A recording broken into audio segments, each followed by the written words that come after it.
So I have a question for everyone. Is Bungie pushing a passive meta on purpose? I've been thinking about this a lot lately, especially during this season, given that we've seen Stasis get buffed, a slew of new pulse rifles added to the game, and most obviously, the buff that DMT received that immediately pushed it to the top of the meta. Now, I'm asking that question genuinely. It's not out of wanting to shit on Bungie or anything like that. It's a genuine question.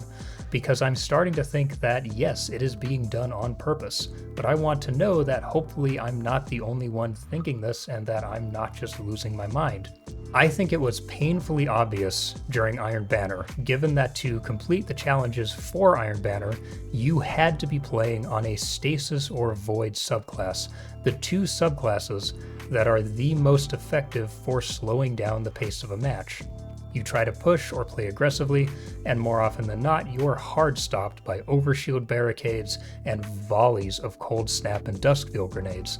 Not to mention how heavily the map rotation favors long-range maps such as Vostok, Widow's Court, Eternity, or Disjunction, or maps that are just super easy to lane on, such as Rusted Lands, which ironically was one of my favorite maps before the sandbox became so dependent on passive play.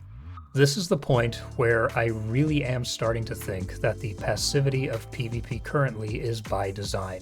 Between all of what I mentioned above, many of which have been problems outside of Iron Banner for a long time now, with the various nerfs to our movement, such as the slide nerf and airborne effectiveness, and maybe even nerfs to handling perks such as quick draw or snapshot sights, can the current state of PvP be anything but by design?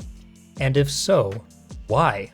In a game mode about beings weaponized by a paracausal force with godlike powers killing each other for sport, why on earth would you want that to be a slow-paced mode? Like, look, I look back on the Forsaken days, right? And yeah, that whole era had its own issues, primarily with balancing with things like Not Forgotten, Recluse, Mountaintop, bottom-tier Striker Titans, Spectral Blades Hunters, and other things that were just way too strong. The balance was really bad, but at least it was fun. It was fast-paced, people generally moved around more often than not, it wasn't just sitting back with long-range weapons and laning up for entire matches while throwing out as many abilities as possible. Arguably, the best PvP sandbox we've had as a whole was during the 30th anniversary. Balance was improving and things were still very fast-paced for the most part. What I don't understand is why Bungie would ever want to push a slow-paced PvP sandbox. PvP was slow-paced back in year one of Destiny 2, and that was a big part of why the game very nearly died. It's like Bungie forgot why they made changes such as the Go Fast update and the positive reception it received. Why are they regressing now? Yes, we have had some good changes, the nerf to LFRs and the mostly effective nerf to getting sniped through flinch, but at this point it has gotten so bad that I would happily take those back just to go back to a sandbox like the 30th anniversary. This is to mention nothing of issues that, of course, are not on purpose, namely how bad connections are. Iron Banner's connections in particular are awful. This is likely due to it both having SBMM and FBMM, Fireteam-based matchmaking, which is why I stuck with Freelance for the most part, as the connections there seem to be a little bit better. But that aside, PvP has just become a laggy mess. So what do you guys think? Is the state of the meta being done purposefully? Has Bungie knowingly pushed the meta to be as slow as it is? Let me know what you think, because I don't know what else it could be at this point. The worst part is I honestly do not know if it can even be fixed at this point. Like, let's say ability spam is addressed. Presumably cooldowns would be increased, something like that. Would it really fix anything? Or would it just incentivize players to be even more passive to wait for their abilities to cool down?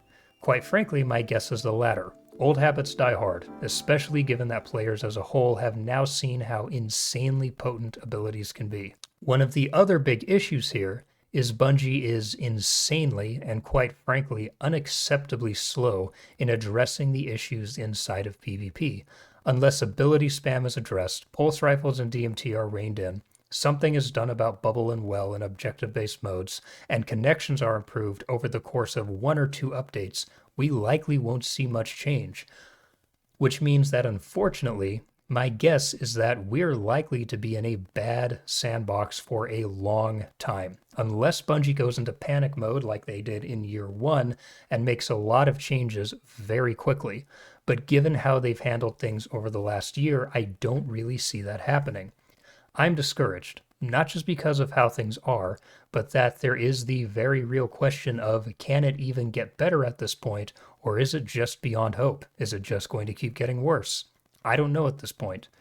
You all can let me know your thoughts, because I really do wonder if I'm just losing my mind here. So please let me know what you guys think. But that's all from me today. I really just needed to put this video out there as kind of a way to vent because I'm so frustrated. But if you enjoyed the video, please let me know in the comments below. Don't forget to like and subscribe, hit the bell icon, it really does help me out, and I will see you all in the next video. Peace.